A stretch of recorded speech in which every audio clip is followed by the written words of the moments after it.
আমি একো নকৰিলেতো একো নহয় কেতিয়াও, ঠিক আছে, কিন্তু কিবা এটা কৰিলেতো আমি এটলিষ্ট গম পাম ন হ'বনে নহ'ব, ঠিক আছে, কিবাটো চান্স থাকিব যে এইটো হ'ব। কিবা এটা কাম কৰাৰ আগতে যে আগতে ভাবা যে এইটো নহ'বচোন নকৰোঁ, বাদ দি দিওঁ, বা ষ্টাৰ্টেই নকৰোঁ, বা ষ্টাৰ্ট কৰি দুদিনতে বাদ দি দিয়া, তাতকৈ ট্ৰাই কৰি থাকাচোন। কিবা নহ'লেও এটলিষ্ট মনটোৱেতো এইটো ক'ব ন যে এটলিষ্ট মইতো ট্ৰাই কৰিছিলোঁ, হয়নে নহয়? ট্ৰাই কৰাৰ আগতে যদি গিভ আপ কৰি দিয়া যে নাই মোৰ দ্বাৰা নহ'ব, তেতিয়াতো আৰু কেতিয়াও ছেটিছফাইড হ'বও নোৱাৰা নিজক লৈ কিনে। সদায়তো এনেকুৱা হৈ থাকিব যে আফচোচ লাগি থাকিব যে মই এটলিষ্ট ট্ৰাইটো কৰিব লাগিছিলে, হয়নে নহয়? ট্ৰাই কৰাৰ পিছত নহ'লেও ট্ৰাই কৰাটো ইম্পৰ্টেণ্ট।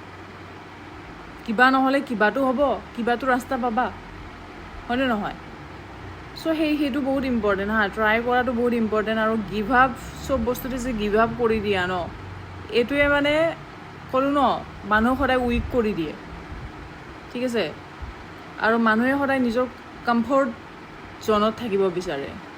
সেই কমফৰ্ট জ'নৰ পৰা অলপমান মানে আঁতৰি আহিব লাগে।